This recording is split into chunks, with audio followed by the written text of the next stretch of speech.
Welcome to the Wealth Planning for the Modern Physician podcast, hosted by David Mandell, an attorney, author, and OJM Group partner. We share real-world financial lessons from physicians and insights from experts to impact your bottom line. Check the show notes to get a free copy of our book, Wealth Strategies for Today's Physician. Now, over to David. Hello, this is David Mandell. Welcome to the program. We've got a great guest today, someone I've known for a bit, and we've spoken together, and some of my other partners too. So let me tell you about Dr. Cynthia Matossian, and then we'll have our conversation. So Cynthia is the founder and former medical director of Matossian Eye Associates. She is also the chief medical officer for Freya Ophthalmics, chief medical advisor for Bruder Hilco, and CEO of GP Opto, a group purchasing organization she founded, and we're going to talk about that. She also founded the American College of Eye Technicians, ACET, a nonprofit recruiting entity for adults from less privileged backgrounds, providing foundational online training as eye care assistants and placing them into ophthalmic practices.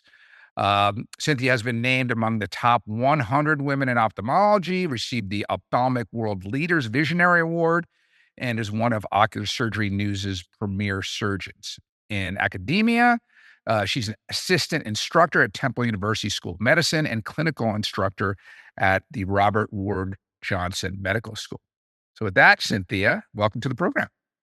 Thank you, David, for inviting me. It is a real pleasure to be here with you on your program. Excellent. Yeah. And for those of you obviously listening and watching, we're going to put, her bio as we always do, but also link to GP Opto, which we'll talk about in the show notes and anything else she wants in there. So there'll be ways for you to continue to understand, where she's coming from. So Cynthia, every doc that I've had on this program now, 6 seasons in, I ask the same question. Why did you become a physician? And then how did you gravitate to your specialty, ophthalmology? I love that question because I believe most of us did not have a very straight trajectory. There were a lot of curves and turns the way I became an ophthalmologist. My college major was political science. And within political science, there are kind of 2 branches: international relations, which we abbreviate as IR, and constitutional law. And usually those who focus in the constitutional law arm end up going to us. Right. IR folks like me end up going into like diplomatic corps or working with international agents. And I thought that's what I wanted to do. Thank God for junior year abroad. For me, it was going to the United Nations and spending time in New York City. It was not overseas, but it felt like being overseas because I was in this UN cocoon for a while. And we got to attend incredible meetings and general session, of course, not in the confidential meeting. And I realized I absolutely hated it. Okay, good. I just realized that you are a tiny gnat, a dot in this ginormous cog of complex wheels and turns and decision makers, and that no matter how hard you try to execute something, a coup can happen, somebody could be executed, and you never get feedback for what you're doing.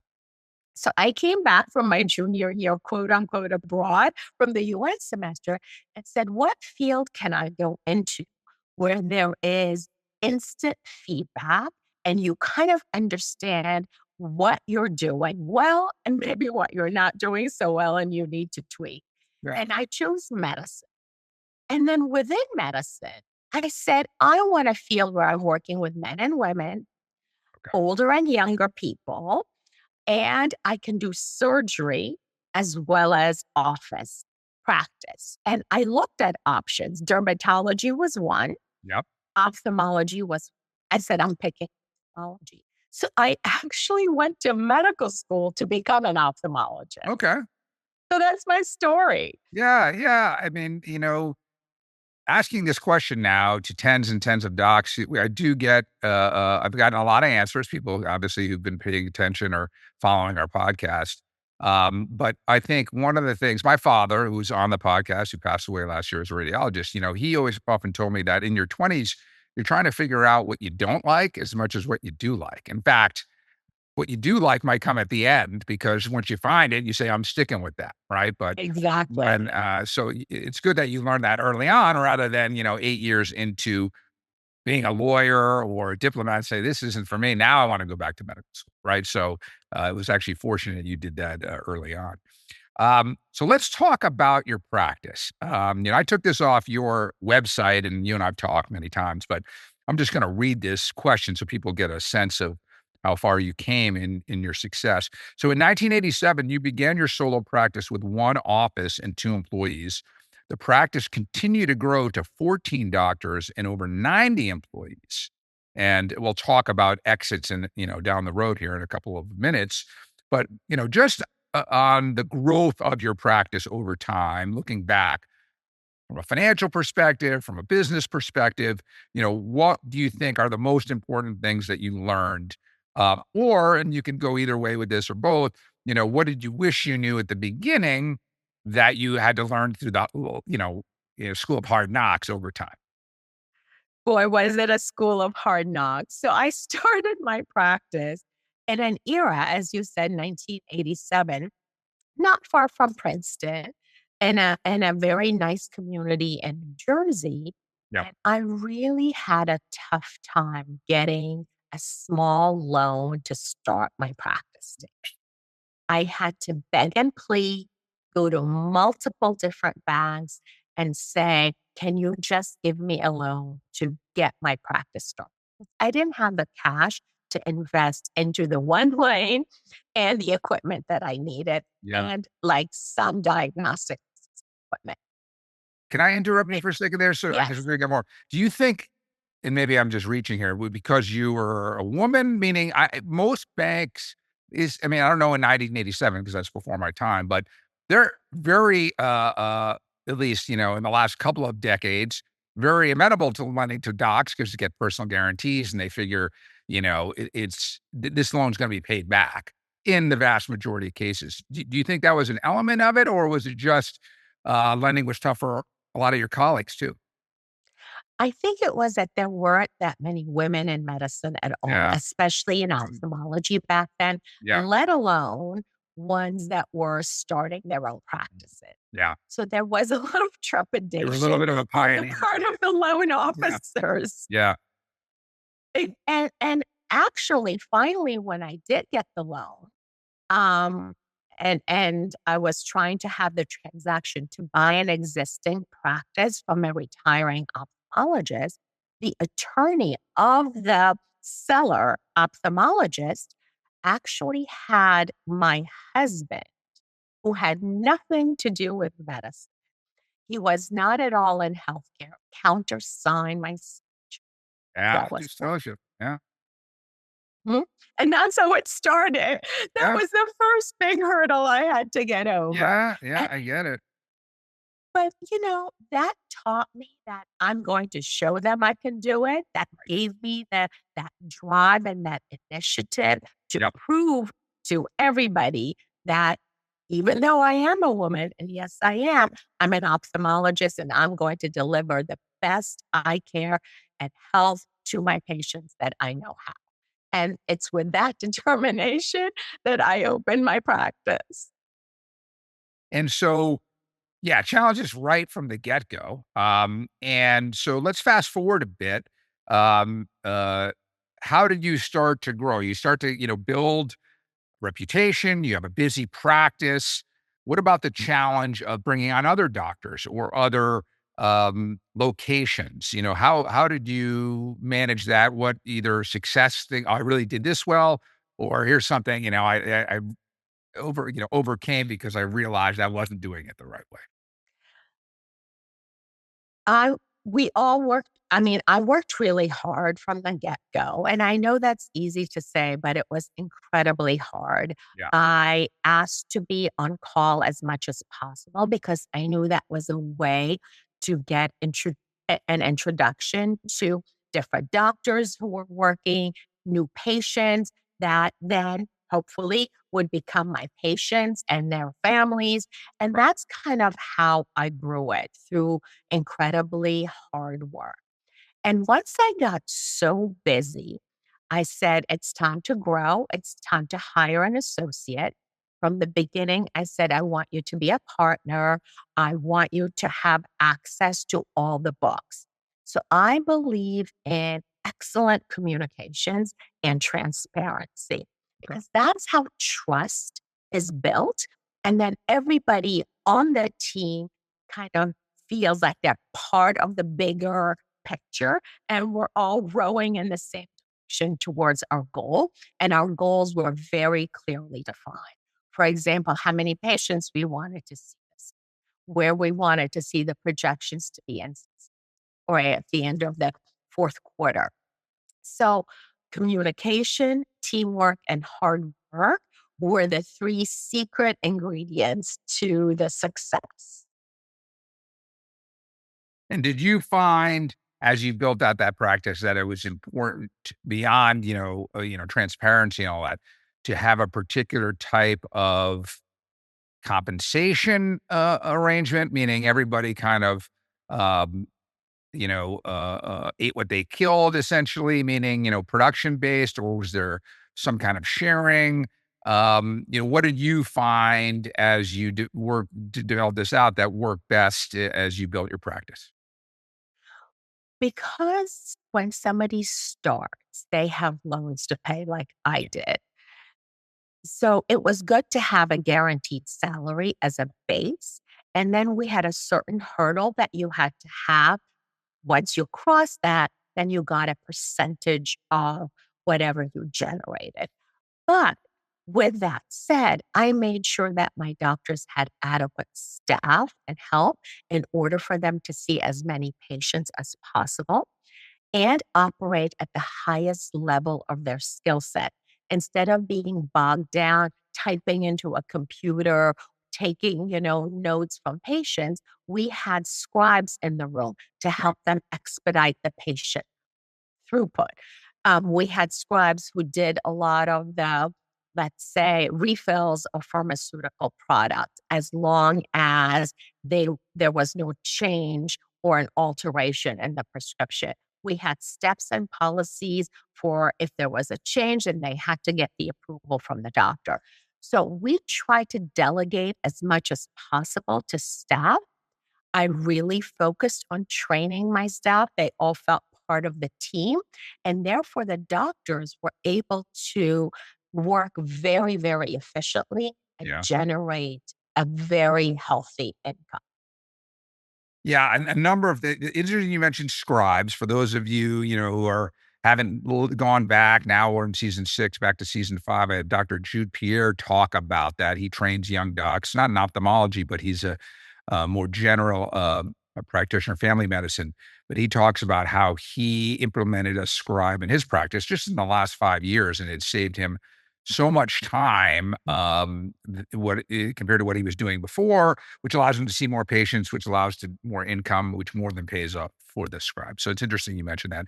And then delegation, I David, want to focus on that for a second. So, wait, but go ahead. just 1 second. I want to piggyback on that comment. Go It's ahead. not just saving time, Okay. actually minimizing the frustration level of doctors Okay. and decreasing the burnout rate. Yes. Because if you're frustrated doing a task, it's going to eventually build up and resonate in the way you feel about your career, your work. Right.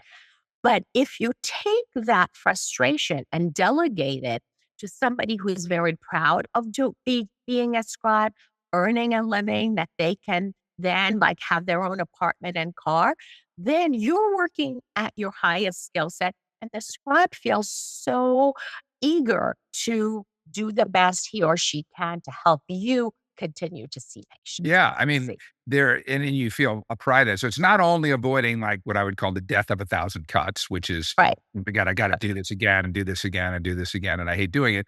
But also, someone else will actually take that and have pride in it, and then Exactly. you can feel good about helping them. in their career and what they're doing. Um, Good. I'm glad you interjected that. So on that point, Cynthia, on delegation, it's an important thing. So if you can answer me this on two levels, when did you start to realize beyond just an office manager, right? The office manager many docs have right from the beginning, right? Someone to handle, sort of everything that gets, that the doc doesn't want to do. Um, but when did you decide to get to more like management, like actually have someone who was maybe a little more um, business skilled, that brought a little more formality to the business. When did you decide that that was important and have that as someone to delegate certain tasks to? And then the second part of the question, and you can just focus on the first because I can re-ask the second, but I want you to be thinking, is also in your personal financial life. When did you get to the point where you're like, I don't want to do the investments anymore, or ever? Maybe you or your husband, always wanted to do that. Or when did we say, hey, listen, we really need a professional? Because delegation versus doing your best, doing your own versus highest and best use is a topic I've written a lot on. And I'm really interested how every person makes their judgment on that spectrum of doing it themselves to delegation. So first on the business, on the practice, and then let's talk personally. On the business side, I very quickly realized that yes, I may know ophthalmology, I may know how to do cataract surgery and treat dry eye, but I clearly did not know enough about the business aspect of running a practice. So that was a big deficit because we don't get any training in Right. that in medical school nor residency. And I had to figure out a way to learn it myself.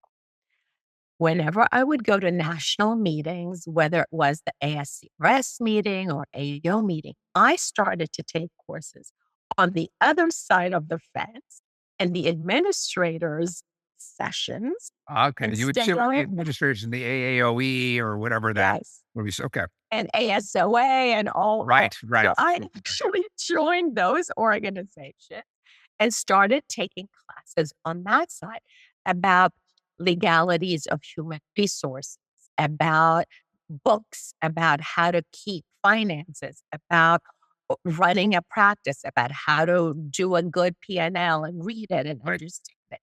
So I educated myself by taking classes in the non-clinical sections, and thank Yeah. God for meetings like AAO and ASCRS, and the ability for anybody interested, whether you're an ophthalmologist, optometrist, or any other physician, to start taking classes in non-medical, but healthcare management and business classes. So that's how I learned how to do Okay. it.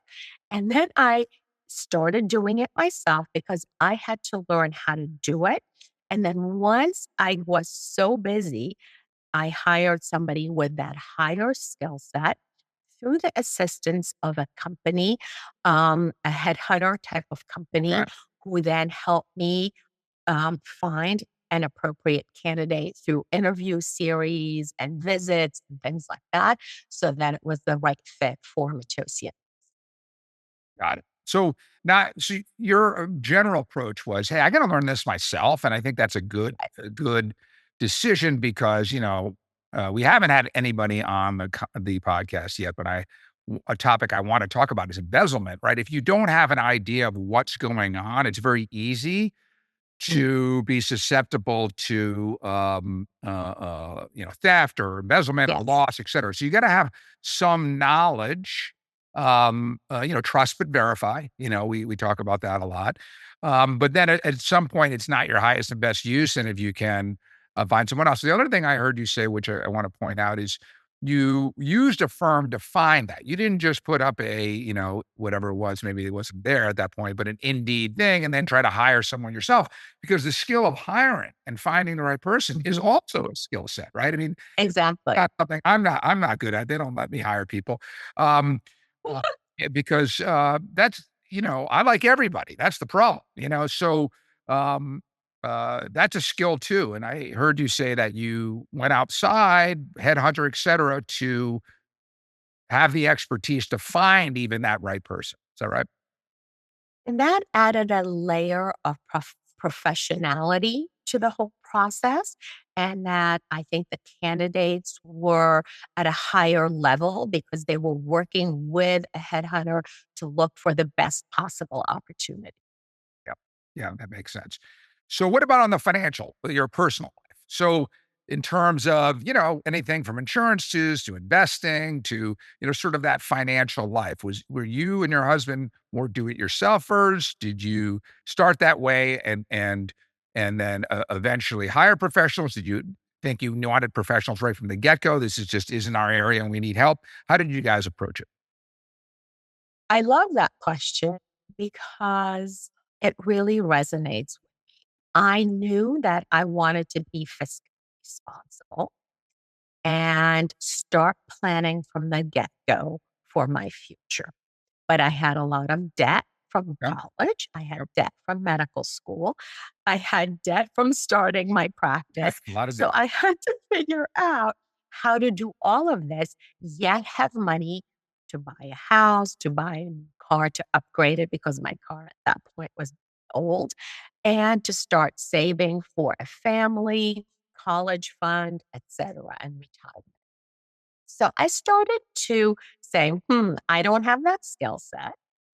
I need somebody who really can help me with this. So from the very, very beginning, I started to look around and I found back in the day there were ads. We didn't have social media like we do today. And it was about women and financial literacy. Okay. I said, wow, I know I really need to know this.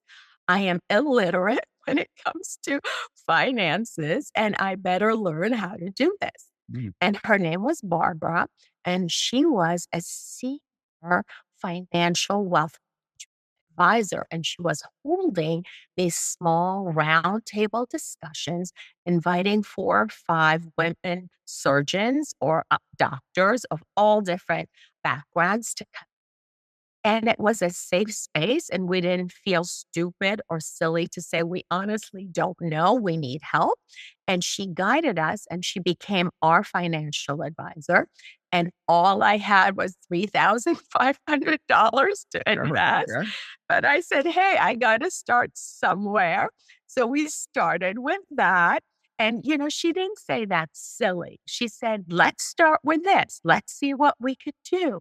And to this day, I mean, she's retired now, and she had a junior associate at the time who now is she's a partner and a senior a wealth management advisor.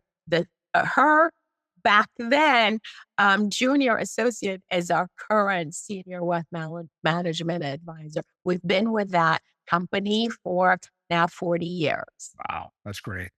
So Isn't it that a sounds great like, story? yeah, I like it. It sounds like you had the sort of similar approach. You had the self-awareness to say, hey, this is something I need. This is something that I don't have expertise in. I need to learn a little bit, like education first. Um, and hopefully I'll learn something. And then, whether you intended it or not, the other side effect of that is you built a relationship with someone that you trust to help you, and then that takes off. And that's sort of the OJM business model, as you know, because we've been speaking for a long time in our books and everything, is if people can learn from you and see that you have their best interest at heart, they get the confidence from learning, and then you can build a relationship with them. So that's a terrific story, and I'm glad that worked out for you. So I want to shift gears to talk just a minute about in your bio. And again, we'll link to the full bio. You have a significant bio, so we cut it down for the intro. But even in the intro, I did mention your role as chief medical officer and, your involvement with industry. So tell us, what we probably don't have the time for you to go into each company you're involved in, but I think really more for the people who are listening and watching who want to do that, who would ideally, say, hey, this is an interest of mine. I'd like to affect the field. I have some ideas, or just like the idea of being involved with, innovation. Um, uh, what advice would you give? And, or what were the sort of the key things that you did to have that part of your career? I think if you're passionate about a certain procedure or a certain product or an implant or a pharmaceutical solution, um, I would let the companies know that the types of results I'm getting with that particular product or device. And I would say, are there opportunities for me to speak about it? So it was me taking the initiative to let my local reps know that I had an interest beyond just staying within the four walls of my brick and office. So it starts by building a relationship with your local rep. Interesting. They can open so many doors for you. It's beyond imagination. Regrettably, many ophthalmologists or doctors in general don't spend enough time, don't give enough respect to the local reps who have incredible connections with not just the company they're working with, but maybe with folks at a different company they used to work with before it became affiliated with another firm or something like that. So that's how doors became open to me. Then I would make sure I got to know the C-suite people within that company, get to know them, um, propose ideas for different clinical trials. They are called investigator initiated trials, meaning a doctor with an idea can then start to do some trials within their office. And they love those ideas. And that's how I started to have a large network of, let's say, connections within industry. That's great. I mean, I really appreciate that. Because I've asked the question from other docs, and I haven't gotten that answer before. They haven't gotten as detailed in that for whatever reason. Maybe they're at academic institutions and it was a little bit different. But I think um, getting to know your rep, being, proactive, understanding that they're a pathway into this whole area, and you have a passion for something that's been working with your patients, and you're open to, sharing that, that can take you a long way. And that's great. I'm really going to highlight that too in the show notes. So appreciate that. And Yeah. actually, David, that Yeah. set Matossian and I apart from my competitors because we were the only ones doing clinical trials. We were the only ones trialing new things, and patients sought us out because they knew we had that reputation of being on the cutting edge. Yeah. And that was a great way to kind of spotlight us relative to our competitors who were great physicians, but they weren't involved in clinical trials nor research. And then I'm sure it has a little bit of a snowball effect because now patients are seeing you as sort of, able to provide the cutting edge, and then industry seeing you as a practice that has patients like that. And, before you know it, you know, Exactly. it's growing on itself. Terrific. Um, so here's a question we talked about, and this is something I have asked a lot of docs who've come on this program over the last 5 seasons. So you ended up selling your practice to a private equity-backed entity. So we've talked a lot about the different angles. What I want to ask you is now looking back, um, what if I were, or if someone's watching this or listening to this, is in the same position you were in 3 years ago, 5 years ago, whatever, when you said, you know, retirement's getting there. It's something I want to start thinking about. What advice do you give somebody like that? Was there a key thing that you did, whether it be a key advisor, a key process, a key approach, something that you would give advice to another doc in your position, but just 3 or 2, 3, 5 years before? I think it's being prepared for that eventual sale or transaction. And to do that, I really started about 5 years before. I had a goal that at a certain age, I wanted to have my practice sold.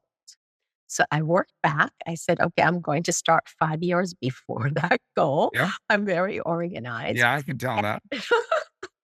And that's part of it. You can't just do it on a whim. Right. It just doesn't happen like that. Or if it happens, it may not be the ideal situation. Right. So the first thing was to look around for the proper banker or broker.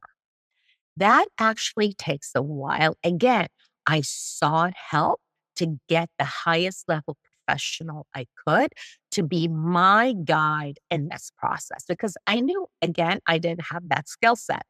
So it took some months to find, almost a year to find the right broker slash bank. Then once he came into my life, we had to make sure all of our documents, whatever was necessary, was in proper order, the way PE companies who are viewing you as a potential M&A option wanted to see these documents. Not that we didn't have them, but we may not have had them in the right format. So we got all of that done. And then the matchmaking started. But the broker would pitch different companies to us. There would be interviews, there would be visits, there would be lots of meetings. So it really took about, 4 years for all this to happen. And then we found the right match from the various options and proposals we had. And then that deal went through. And I can't be happier. For me, it was absolutely the best decision because I was towards the latter part of my career in delivering direct patient care and doing surgery. I wasn't ready to give up ophthalmology, but I did not want to have the burden of such a large practice in 2 states, 3 locations any longer. And I wanted to leave at the top. I didn't want to be on the other side, sliding down and then begging for somebody to buy my practice. So it was the best way to monetize my retirement, to get back some financial reward for all those years of very meager income because I was reinvesting in my practice instead of taking money home. So it worked out for me Yeah. because the timing was right for me. Yeah. I hear some of my colleagues a little frustrated sometimes when they still have maybe 15, 20 years of a runway ahead of them and they want to remain in that decision making position.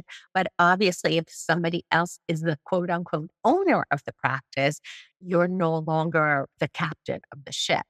So you have to know yourself. You have to know when it's the right time to sell and to whom to sell to. Yeah, terrific. The planning it out and preparing early takes the pressure off. It also allows you to say no, and it allows you to wait for the right um, first advisor that you want to work with, and then ultimately the ultimate firm you want to sell to. And I echo your experience in that it is a different deal and a different um, not only decision but day two, what happens afterwards when you're in the retirement red zone, right? Where you have your kind of near retirement and versus you're in the middle of your career, you're kind of doing it for a financial windfall. That's a different thing, and that makes the decision in some ways even more challenging and important because you're going to have to live with this person for a lot longer than someone who's really exiting.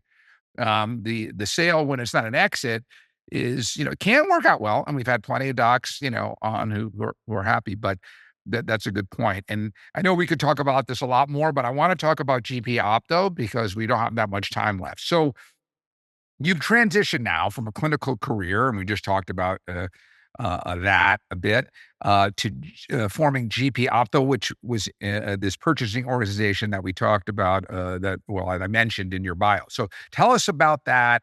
Tell us about why you thought there was a need in the market and what you guys are doing. I know we've played a role in it, but let's hear for the audience. Well, While I was still involved and the medical director of Matossian Eye Associates, I realized that the cost of doing business was going up. Everything was costing more to do. And our reimbursements, we all know, are getting slashed. And there was a disconnect. And so practices were really struggling and feeling that squeeze, that crunch. I said, how can we save money? And one way was to aggregate numbers because so many eye doctors use very comparable things, whether it's dilating drops or diagnostic equipment or whatever it might be. We all use them in our offices day in, day out, in our ASCs and ORs. So I said, let's create a group purchasing organization primarily focused on ophthalmology, although not exclusively. We have many ODs who are members and this way, as a group, we have buying power and we can work with all these companies that each of us is individually reaching out to, negotiate better deals or improve service contracts or value added packages. And then we all benefit. And this way, we can also maybe drive more business towards our industry colleagues. So it'll be a win win win for everybody for the patient because they're getting superior products, for the practices because their bottom line is going to be healthier, and of course for industry. So I formed GP Ophtho. It is free for any doctor to join, and his or her staff can also join freely because we have scrubs and we have all kinds of wealth management services. We have a diagnostic equipment to blades, you name it. Our array of products and services is getting broader literally by the week. And that's how GP Ophtho was started and formed. Yeah, I mean, it's kind of business 101, right? Which is, economy of scale and bringing people together, and certainly docs and practices, like you said, when you're getting a squeeze of, you know, uh, uh, inflation and your cost of business going higher and your revenue being cut, you got to find every way to be efficient as possible. So, we're proud to be part of it. I think it's a great concept, and the fact that it's free for docs and they can join. Certainly in the show notes, folks, we're going to put the link in there so you can, go check it out and see if it might be a fit for you. So, Cynthia, big picture, last question here. You're sitting down with yourself in fellowship or residency or, somebody today. What's one piece of advice? I know you probably got, 100, but what's one big picture thing you would say, hey, as you go into your career, here's something that always keep in mind? I would say learn the business of ophthalmology or the field of Whatever the medicine. specialty. And it has to be on your dime, on your initiative. And you can't do it obviously in lieu of seeing patients Right. because you need to generate an income. So it's going to take time away from family or your free time to really educate yourself in the business of ophthalmology, the running of practice, the way business makes sense. Because we just, at least for me, I did not have that background, even though I finished my residency and I felt comfortable with some of my skill sets within ophthalmology. That area was completely blank. And I would say the sooner you master the business aspects of running a practice, regardless of the subspecialty of medicine, I think the healthier that practice is to be. Yeah, for sure. We've been since the beginning, I've 25, 30 years now, chipping away sometimes at a residency program, never at a medical school, but sometimes fellowship. Oh, we'll come in and do a talk on, personal finance at least. But there's definitely, I think, an improvement that needs to happen. I think, spending 99% of the time on a clinical for training and adding 1% on business and finance would probably, you're doing the docs a favor, and maybe that's even 5% should be there. So that's great advice, and we're trying to do our small part in all of that. So Cynthia, thank you so much for being on. Really valuable and great conversation. I know you and I will continue to do things offline. So thanks for being on. Thank you for inviting me. I really enjoyed this discussion with you, David, and thank you for being part of GP Ophtho and for continuing to educate our community of doctors about the importance of finance in their lives. Yeah, we're going to continue to do that. Thank you. And for everybody watching and listening, thanks for tuning in. Again, as always, another 2 weeks, we'll have another episode. And if you feel so inclined, give us a 5-star review and whatever platform you watch us on, leave a comment, etc. And if you're a physician who has some interesting things you want to talk about, feel free to contact me. We're in season 6, so always looking for new guests, and so just reach out by email. Thanks again for tuning in. The Wealth Planning for the Modern Physician podcast is brought to you by OJM Group, a multidisciplinary wealth management firm dedicated to helping physicians build and preserve their wealth while reducing taxes. Episodes from previous seasons are available on Apple Podcasts, Spotify, YouTube, and other popular platforms. Podcast listeners can get a free copy of our book, Wealth Strategies for Today's Physician. Simply text WPPOD to 844-418-1212 to request your free copy. Be sure to join David every 2 weeks for the newest episode of the Wealth Planning for the Modern Physician podcast. This podcast is being provided for informational purposes only. The ideas and opinions expressed on this show by Mr. Mandell and his guests do not constitute legal, tax, or investment advice, or a recommendation of any particular security or strategy, and do not represent the opinions of the underwriters of this programming. Any information prepared from third-party sources is believed to be reliable, though its accuracy is not guaranteed. Opinions expressed in this commentary reflect subjective judgments of the speakers based on conditions at the time of recording and are subject to change without notice. Listeners should seek the input of their own financial, tax, and legal professionals before acting on any of the information provided.